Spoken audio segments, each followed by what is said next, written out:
Hello viewers, so today we will start our new topic alternating currents of unit 4. सबसे पहले इसमें जो topic आता है वो है alternating currents. What are alternating currents? अभी तक आपने क्या पढ़ा था? डायरेक्ट करंट के बारे में पढ़ा था. डायरेक्ट करंट कौन सी करंट है? वो करंट जिसका मैग्नीट्यूड टाइम के हिसाब से कभी भी चेंज नहीं होता, कांस्टेंट होता है और साथ ही साथ वो अपनी डायरेक्शन कभी भी रिवर्स नहीं करती है. इट मीन्स कि अगर कहीं पे हम पोलरिटी बना रहे हैं, एक तरफ पॉजिटिव पोलरिटी और दूसरी तरफ नेगेटिव पोलरिटी, तो करंट जो होगी वो ऑलवेज यूनि डायरेक्शनल होगी, एक ही डायरेक्शन में फ्लो करेगी, दैट इज़ पॉजिटिव से नेगेटिव की तरफ. ठीक है, क्योंकि उसमें पोलरिटी भी क्या रहती है? कांस्टेंट रहती है. लेकिन अल्टरनेटिंग करंट के केस में ऐसा नहीं होता है. अल्टरनेटिंग करंट के केस में क्या होता है? ये वो इलेक्ट्रिक करंट होती है जिसका मैग्नीट्यूड टाइम के साथ वेरी करता है और साथ ही साथ डायरेक्शन भी इसकी रिवर्स करती है पीरियोडिकली.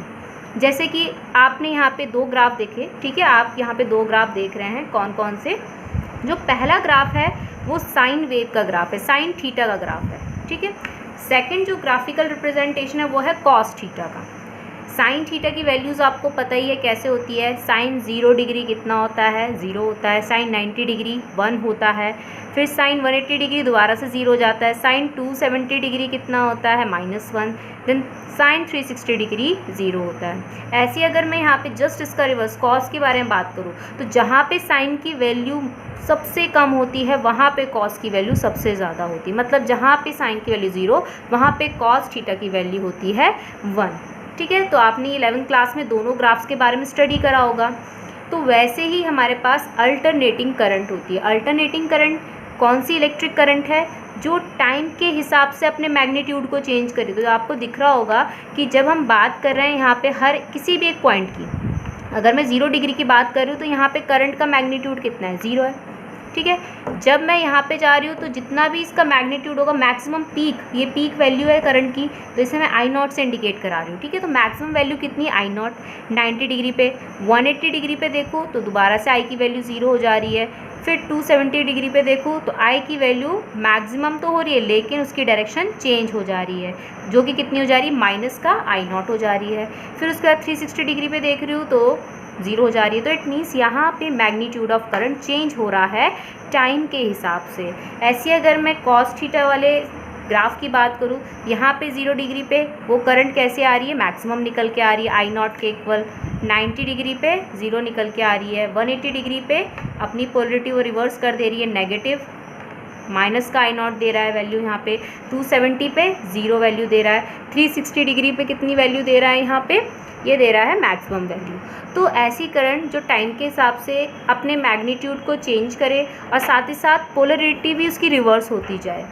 अभी पॉजिटिव है तो अभी नेगेटिव हो जाए, अभी पॉजिटिव है तो अभी नेगेटिव हो जाए. तो इसी पर्टिकुलर टाइप ऑफ करंट को हम कहते हैं अल्टरनेटिंग करंट. अल्टरनेटिंग का मतलब यहाँ पे सीक्वेंस एक पर्टिकुलर इंटरवल ऑफ टाइम में दोबारा से वही रिपीट होगी. अगर पॉजिटिव है उसके बाद नेगेटिव आ रहा है तो उसके बाद पॉजिटिव नेगेटिव ऐसे ऐसे ये पीरियोडिकली ये रिपीट होता रहेगा. ठीक है, तो अगर मैं यहाँ पे अल्टरनेटिंग करंट का, अगर आपके पास ये ग्राफ आ गया तो ग्राफिकल रिप्रेजेंटेशन के हिसाब से करंट जो है I मतलब ये है instantaneous at that particular instant at that time. जो करंट की वैल्यू है या करंट का फॉर्मूला है वो इज इक्वल्स टू किसके होगा? मैक्सिमम वैल्यू ऑफ करंट के तो होगा, लेकिन ये किसके हिसाब से चेंज होगा? साइन ओमेगा टी के हिसाब से, टाइम के हिसाब से चेंज होता रहेगा. So I is equals to I0 sine omega t. Sine की वैल्यू डिसाइड करेगी कि I की वैल्यू क्या निकल के आएगी. अगर साइन ओमेगा टी 1 है तो I की वैल्यू I0 मतलब मैक्सिमम निकल के आएगी. अगर साइन ओमेगा टी 0 है तो I की वैल्यू क्या निकल के आएगी? 0 निकल के आएगी. ठीक है, ऐसी इस केस के लिए अगर आपके पास ग्राफ ऐसा मैक्सिमम से स्टार्ट हो रहा है तो इट मीन्स यहाँ पे alternating current, instantaneous alternating current को आप कैसे दिखाएंगे? I is equals to I0 cos omega t. It means कि यहाँ पे मैग्नीट्यूड ऑफ करंट किसके हिसाब से वेरी करेगा? कॉस ओमेगा टी के हिसाब से वेरी करेगा. अब आपको पता है कि जब किसी पर्टिकुलर सर्किट में करंट फ्लो करती है हाई पोटेंशियल से लो पोटेंशियल की तरफ करती है और ये भी आपको पता है उससे पहले वहाँ पे पोटेंशियल जनरेट होता है। पोटेंशियल मतलब यहाँ पे हम किसकी बात कर रहे हैं, EMF की बात कर रहे हैं, मतलब वोल्टेज की बात कर रहे हैं, इलेक्ट्रोमोटिव फोर्स की बात कर रहे हैं। ठीक है, तो मतलब अगर कोई एक सर्किट है, ये जैसे इलेक्ट्रिक बल्ब है, ठीक है, और यहाँ पे मैंने कोई अल्टरनेटिंग करंट सोर्स लगाया है, तो सबसे पहले यहाँ पे पोटेंशियल जनरेट होगा, मतलब पोलरिटी जनरेट होगी। उसी पोलरिटी के हिसाब से तो करंट फ्लो करेगी पॉजिटिव से नेगेटिव की तरफ। अगर पोलरिटी रिवर्स हो जाएगी दूसरे टाइम पे, तो तब करंट कैसे फ्लो करेगी, ऐसे फ्लो करेगी। ठीक है, तो मतलब एक पर्टिकुलर इंटरवल ऑफ टाइम में यहाँ पे पोलरिटी क्या होती रहती है, रिवर्स होती रहती है, चेंज होती रहती है। तो वो पर्टिकुलर पोटेंशियल जो यहाँ पे अल्टरनेटिंग करंट को फ्लो करवा रहा है, उस पर्टिकुलर पोटेंशियल डिफरेंस को हम यहाँ पे क्या कहते हैं, अल्टरनेटिंग EMF या फिर अल्टरनेटिंग वोल्टेज। इसको हम कैपिटल E से इंडिकेट कराते हैं। यहाँ पे इलेक्ट्रिक फील्ड वाला E नहीं, क्योंकि इलेक्ट्रिक फील्ड वाले E के ऊपर वेक्टर आता है, वो वेक्टर क्वांटिटी है। यहाँ पे जो वोल्टेज EMF है, ये स्केलर क्वांटिटी होती है। ठीक है, अब जैसे यहाँ पे करंट का मैग्नीट्यूड चेंज हो रहा है, वैसे ही अल्टरनेटिंग EMF का भी मैग्नीट्यूड साइन वेव्स के हिसाब से, कोसाइन वेव के हिसाब से क्या होता रहता है, चेंज होता रहता है। टाइम के हिसाब से पीरियोडिकली चेंज होता रहता है। ठीक है, तो जैसे हमने I की यहाँ पे इक्वेशन लिखी है, वैसे E की इक्वेशन हो जाएगी E is equals to E0 sine omega t, and E या फिर और E is equals to E0 cos omega T.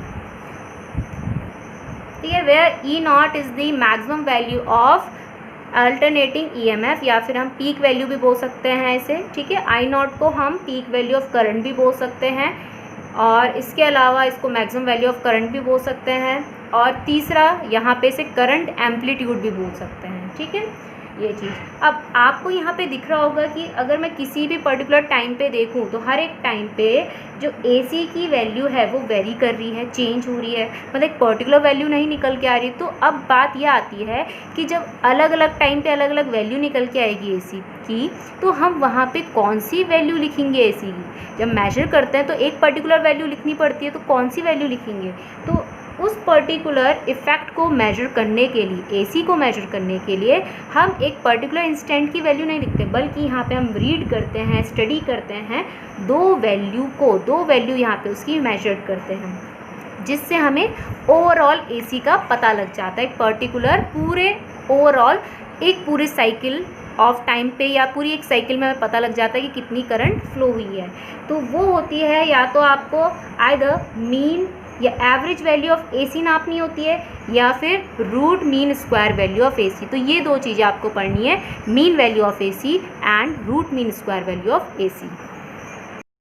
तो अब देखते हैं मीन या फिर एवरेज वैल्यू ऑफ AC किस तरीके से हम डिफाइन कर सकते हैं। उसको समझने के लिए हमने यहाँ पे क्या कर रखा है, एक इलेक्ट्रिक सर्किट ले रखा है, जिसमें हमने एक इलेक्ट्रिक बल्ब ले रखा है, और सबसे पहले हमने क्या किया, उसको एक DC सोर्स के साथ कनेक्ट किया है। ठीक है, DC सोर्स को हम स्टेडी करंट सोर्स भी कहते हैं। जब हमने यहाँ पे ऑब्जर्वेशन ले लेनी है, उसके तुरंत बाद हमने सेम सर्किट पे AC सोर्स क्या कर देना है, कनेक्ट कर देना है, फिर हमें ऑब्जर्वेशन लेनी है। तो अब देखिए, अब क्या करना है, यहाँ पे हमें यहाँ पे टाइम दोनों के लिए क्या करना है, टाइमिंग क्या रखनी है, स्मॉल t दिख रहा होगा, स्मॉल t क्या करता रहता है, वेरी करता रहता है। कहीं पे भी स्मॉल t आ गया तो इट मीन्स, तो इसकी वैल्यू क्या होती रहेगी, चेंज होती रहेगी। और ये टाइमिंग हमने कितनी ले रखी है, कैपिटल T/2। ये कैपिटल T क्या होता है, टाइम पीरियड क्या हुआ, time taken by a particle to complete one oscillation. तो जो यहाँ पे करंट फ्लो कर रही है पूरी एक साइकिल AC की, जो पूरी एक साइकिल कंप्लीट हो रही है, जितने टाइम पे हो रही है वो कंप्लीट, उस पर्टिकुलर टाइम को हम क्या कहते हैं, टाइम पीरियड। तो हमने यहाँ पे टाइम पीरियड कितना ले रखा है, यहाँ पे टाइम कितना ले रखा है, T/2, मतलब हाफ टाइम पीरियड ले रखा है। क्यों, क्योंकि AC के हाफ टाइम पीरियड तक ही उसकी पोलरिटी पॉजिटिव रहती है, लेकिन नेक्स्ट हाफ साइकिल में उसकी पोलरिटी क्या हो जाती है, जस्ट रिवर्स हो जाती है, नेगेटिव हो जाती है। तो अब हमने क्या करा कि यहाँ पे टाइम कितना फिक्स रखा, T/2 टाइम तक हमें देखना है कि ये जो स्टेडी करंट सोर्स है वो कितने चार्जेस सेंड कर रहा है एक पॉइंट से दूसरे पॉइंट, इस सर्किट में कितने चार्जेस सेंड कर रहा है। तो जितने भी इसने चार्जेस सेंड करे वो कितने करे, QDC हमने लेट कर लिया। ठीक है, अब हमने T/2 टाइम पे सेम सर्किट में अब हमने कौन सा सोर्स लगाया, AC सोर्स। तो AC सोर्स में भी हमने ये नोट किया कि कितना अमाउंट ऑफ इसने चार्ज सेंड किया है T/2 टाइम पे सेम सर्किट में, तो वो हमने क्या नोट कर लिया, QAC।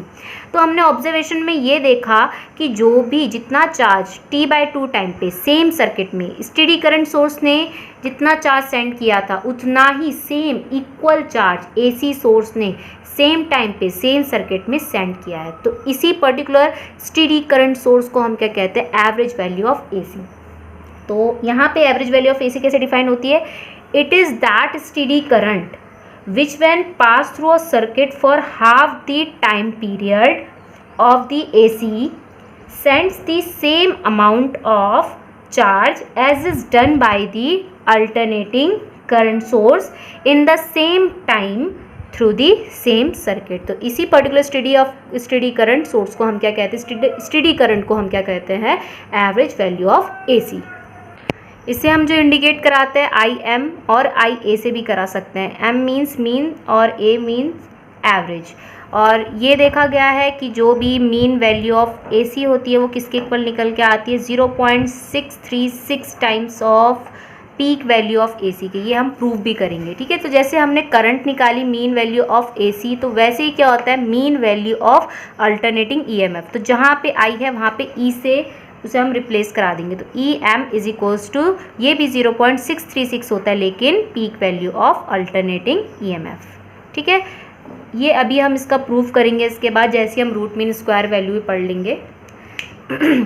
इसमें एक क्वेश्चन आता है कि जब हम T/2 टाइम के लिए ले रहे हैं यहाँ पे करंट और EMF, तो वो तो इतना निकल के आएगा, लेकिन अगर हम टोटल पूरी होल साइकिल के लिए अगर हम देखें, होल टाइम पीरियड T के लिए देखें, तो यहाँ पे मीन वैल्यू और एवरेज वैल्यू ऑफ AC क्या निकल के आएगी।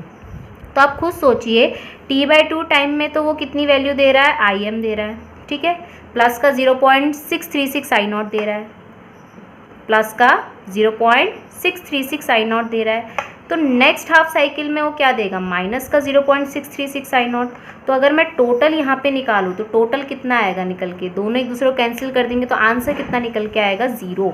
तो आपसे अगर क्वेश्चन पूछ लिया गया द मीन और average value of AC for whole the cycle of AC, वो किसके इक्वल होता है, for whole the time period, तो वो कितना होता है, 0 होता है, ठीक है। और इसको हम ये भी बोल सकते हैं, परसेंटेज के हिसाब से अगर देखना है तो जो मीन और एवरेज वैल्यू ऑफ AC होती है वो 63 इंटू 100 करा देंगे, 63.6% of peak value of AC होता है, ठीक है।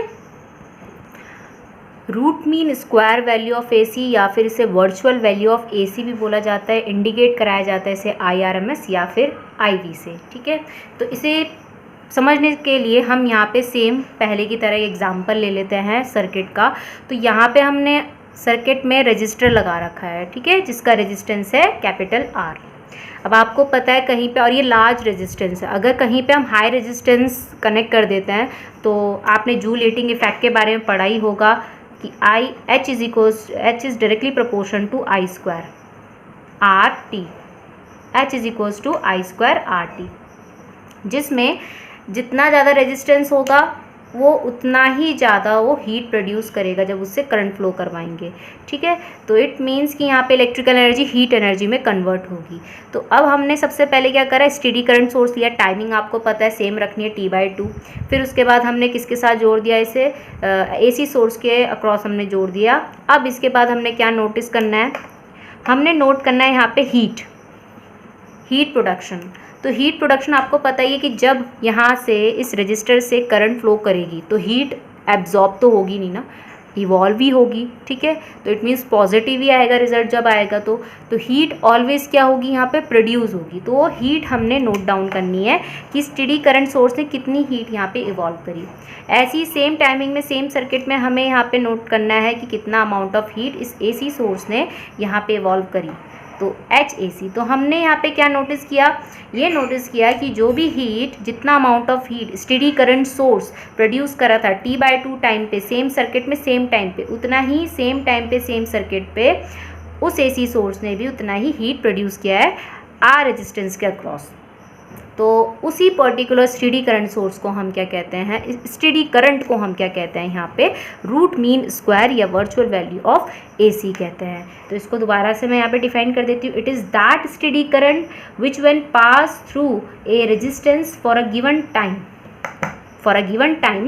will produce the same amount of heat as the AC does in the same circuit in the same time। ठीक है, तो इसी पर्टिकुलर स्टेडी करंट को हम क्या कहते हैं, root mean square value of AC। और ये देखा गया है कि जो भी root mean square value of AC होती है IRMS या फिर IV, वो किसके इक्वल निकल के आती है, 0.707 टाइम्स ऑफ I0 के, पीक वैल्यू ऑफ AC के। और ऐसी अगर मैं यहाँ पे root mean square value of alternating voltage की बात करूँ या अल्टरनेटिंग EMF की बात करूँ तो ERMS या EV किसके इक्वल निकल के आता है यहाँ पे, 0.707 E0 के। तो ये हम यहाँ पे प्रूव करेंगे इसके बाद। और इसी के साथ साथ एक और चीज़, जब ये वैल्यूज़ मैंने यहाँ पे लिखी है तो वो कैसे निकल के आएगी, जब हम इसे प्रूव करेंगे तो I0 अपॉन √2, यहाँ पे E0 अपॉन √2। तो जब हम इसे पूरा सॉल्व करते तब जाके 0.707 वैल्यू देता है ये। ठीक है, तो इसे अगर मैं परसेंटेज के हिसाब से बोलूँ तो IRMS का कितना, यहाँ पे कितना परसेंटेज है पीक वैल्यू का, तो 70.7% इंटू 100 करेंगे तो 70.7% of peak value of AC के। अगर आपसे क्वेश्चन पूछ लिया गया कि T/2 नहीं बल्कि T टाइम के लिए अगर हम देखें तो इसमें आंसर 0 नहीं होगा, जैसे हमने मीन वैल्यू पे किया। यहाँ पे थोड़ा डिफरेंट है क्योंकि वहाँ पे तो चार्ज था, चार्ज तो उसमें पॉजिटिव भी था नेगेटिव भी, लेकिन यहाँ के केस में हमने किस क्वांटिटी को इक्वल में लिया है, हीट को। हीट के लिए बोला जा रहा है ना, और हीट तो ऑलवेज इवॉल्व ही होगी, वो तो एब्जॉर्ब तो होगी, नेगेटिव तो होगी नहीं ना, एब्जॉर्ब तो होगी नहीं, दोनों ही केस में इवॉल्व ही होगी।